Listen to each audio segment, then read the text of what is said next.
I was curious how you feel you have evolved early here in your pro career at handling pressure situations on bigger stages. Yeah, I mean it's one of those things where you just try not to think about it and not trying to put anything more than it needs to be. Not trying to make it a bigger deal than it needs to be, and that's coming with the coaching staff here, Dable and Dorsey, and just they've been in situations like this and just telling me like what to expect, how to handle myself, and obviously, I've played in a few big games, and as we go on here, every game's a bigger game than the last one, and it's still the same game of football, and we don't need to reinvent anything on our offense. We just got to go up there and try to execute a game plan and try to be the best versions of ourselves we can be. Specifically, when facing the Chiefs, how beneficial and what did you learn from what you guys and what you specifically saw the first time around earlier this season? Well, yeah, I mean, they showed a couple different things on defense and stuff we probably weren't expecting, and I think we've gotten a lot better since that game. They can say the same thing, and it's just two good teams that are going to go out there and compete, and it's going to be a four-quarter dogfight, and we know that. We understand that. We got to do everything in our power to, like I said, put our best foot forward and not make dumb mistakes and put the ball where it needs to be. If they go their zone or if they play man, we got to win our matchups outside and get our run game established and play really good complementary football. Thanks a lot, Josh.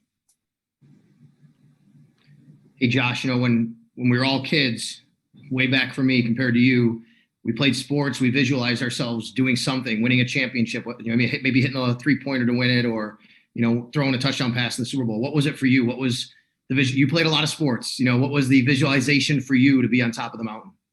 Well, ever since I was a little kid, football's been my favorite. So it's winning that Super Bowl. It's being on the stage and celebrating with my teams and going into the locker room and spraying champagne everywhere. And it's just one of those things that not many people get to do. And we're a long way from that point. I hate thinking about stuff like that, but our goal is Sunday night against the Kansas City Chiefs in Arrowhead Stadium, and we know it's going to be loud. Like I said, we know it's going to be a dogfight. It's a really good team we're playing, and we got to go and try to get a W. A lot of people talk about the experience that this Chiefs team has going to where they've been the last 3 years. Andy Reid, of course, you guys got a lot of experience on your coaching staff. Maybe not as much as players, on the coaching staff. How much is that a comfort for you guys to know that you got a lot of guys, your coaches, they've been there a lot. 8 times for Brian, of course, on your side of the ball. Sean's, Coach McDermott's been there 6 times, Leslie Frazier 4. How comfortable is that for you? It's extremely comforting. And just being able to talk about Dave's and the notes that he's had from the previous games that he's played in, the guys that he's been with, especially just the tidbits that they shared with him back in the day. And again, it's just try not to make it bigger than one needs to be. It's another game. It's the next one, and it's the most important one because it is the next one. And we can't think about anything past that. We got to focus on, like I said, Sunday night, 6:00. Thanks, Josh. Hey, Josh, a lot of people say that at this point, when you make it to the AFC or the NFC Championship game, it's the locker rooms that are the closest that have the best bet making it there, of course, with talent on the side. But how much truth do you think there is to that, and why do you think there's truth to that? And I believe that's an extremely, powerful message. And the reason being, you trust the guys. You want to play for them, and you don't want to let them down. And that's what we got in this locker room, a lot of love for each other.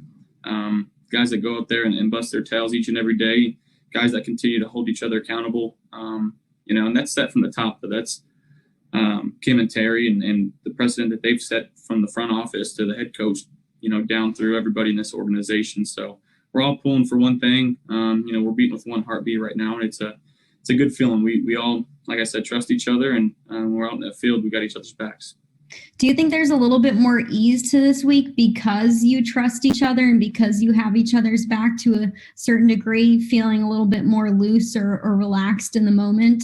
Yeah, we're not going to change who we are. Like I said, it's obviously the biggest game, like I said, because it's the next one. But we understand that we don't have to be anyone different than who we are. And if we can go out there and execute and play the game the right way and trust each other and play complementary football, odds are the results are going to be pretty good. But it goes a lot into it. They get paid on that side of the ball too. And like I said, they're a really good team. They're defending champs. They understand how this game goes. They've been in it, the last couple of years. They got one of the best, if not the best, quarterback in the league, and one of the best young players to ever play the game. So, like I said, on the offensive side of the ball, it's holding on to the football and making sure that we're not making any mistakes and executing when we need to execute. Thanks, Josh. Hey, Josh, Matt Bove here. I know this is something that happens every single week with it being a quarterback-driven league. Last week it's Lamar versus Josh. This week it's Josh versus probably Patrick. And I know it's just one game at a time, but does that motivate you at all a little bit more, knowing the company of the quarterbacks that's still left standing? Not really. And I'm just trying to be the best version of myself. I'm not trying to compare to the other, three guys who arguably, it's some of the best guys to ever play the game that are left. And it's good company to be in for sure. But again, I'm just focused on what I can do for the Buffalo Bills and how I can help this offense move the ball and put us in good situations. Josh, a couple weeks ago, you told us that you ended up where you're supposed to be, being obviously Buffalo. And I was just wondering if you could elaborate on that a little bit.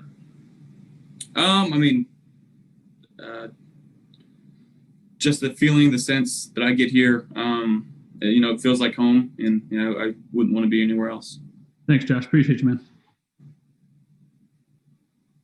Hey, Josh, I'm doing a story on Deion Dawkins this week, and every time you see the guy talk, he's so full of energy and obviously so well liked in the locker room. What makes him so special, not only as a player but as a guy in the room that it just seems like everybody kind of gravitates towards? Yeah, he's a vibrant guy. His personality kind of just speaks for himself. He doesn't change who he is. He's a big old kid, and we all love him for it. And he just does the right things, and he's one of the leaders in the locker room. He's got the captain on his chest for a reason. One of my, closest buddies here. And I love that guy. And, he's a fantastic athlete and a fantastic player. And that's, one of the many reasons why we love him. And unselfishness for this team, that's not a new story. But, you go back to last game and how many times you guys were throwing the ball. And for offensive linemen, sometimes that could be frustrating because they want to get out and run block. What does it say about this group that they're so willing to do whatever the team needs? Yeah, that's, again, it's a credit to the guys themselves, our front office for bringing the right guys in, Dable for trusting what he's calling, and us for trusting Dable for what he's calling. And again, whether we throw 60 times a game or we run 60 times a game, we're going to try to do whatever puts us in the best situation to score points and help this team win football games. And that's what it's been all year long, and that's what it's going to continue to be. Thanks, Josh. Hey, Josh, Dan Fates in Rochester. I like the playoff beard, man. Thank you. I know you don't face the Chiefs offense. I know you don't go up against Patrick Mahomes, but what type of pressure does that offense put on your guys' offense, knowing that they can score points in such a hurry? Well, the pressure is to win the game, you got to score more than them. That's exactly what it is. And they do such a good job of moving the ball and scoring. And it could be 2 plays over the top, or it could be a 15-play drive where, Patrick's just finding his outlets and they're using their RPOs. And, I've watched enough games of them this year, just as a spectator at home on the couch while they're playing on Monday night or Sunday night, whatever the case is.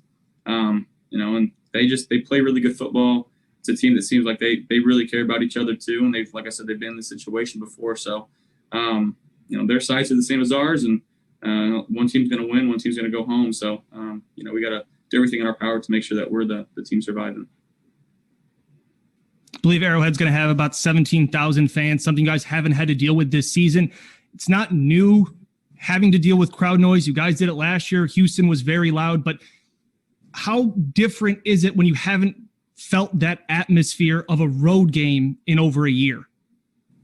Yeah, it's definitely going to be an adjust when we get there kind of thing.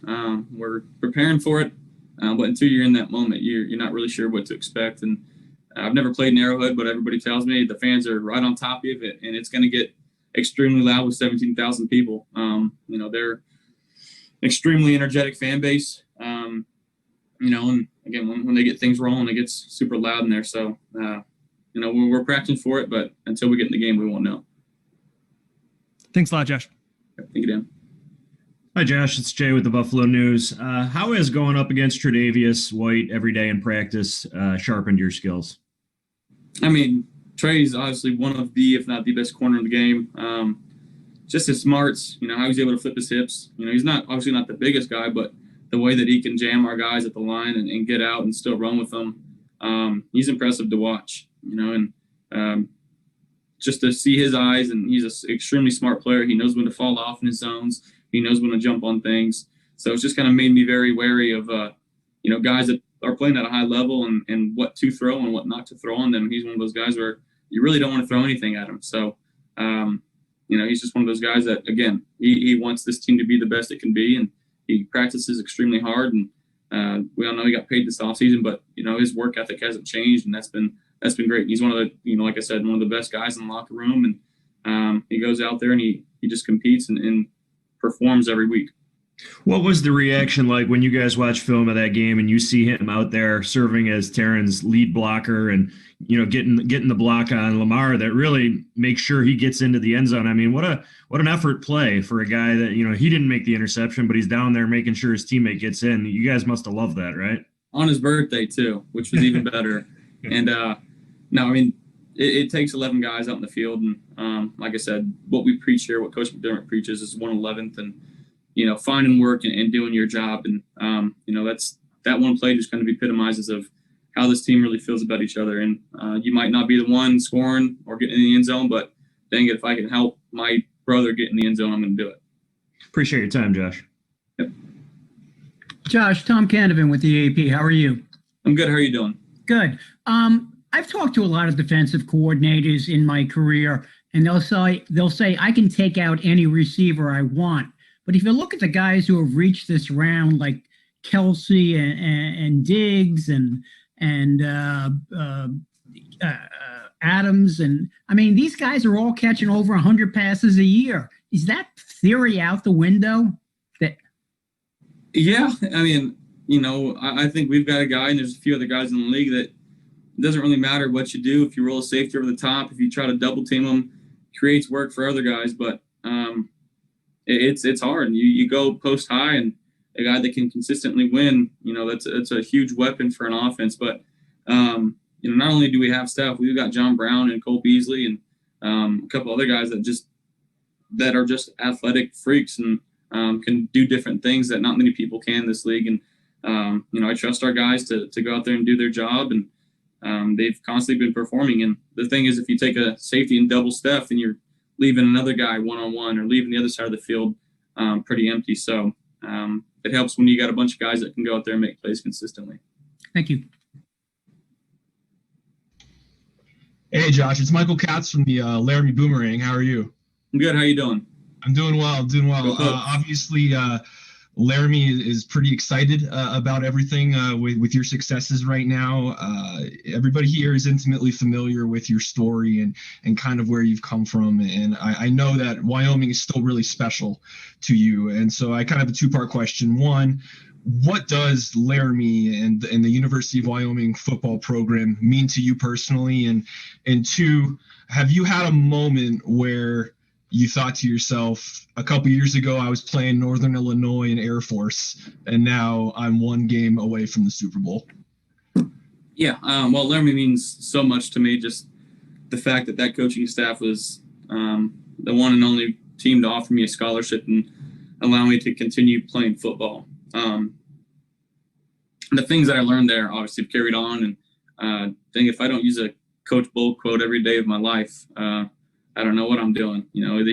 These constant tidbits that he would say, just some of the things that stick in my head. I still talk to Vegan and Ball every once in a while. So they're guys that are just forever. I'm forever indebted to them. And Laramie is a special place, really is. And everybody asked me how my time was at Wyoming. I can't say how much enough that I loved it, because it is that small town feel. It is that college town.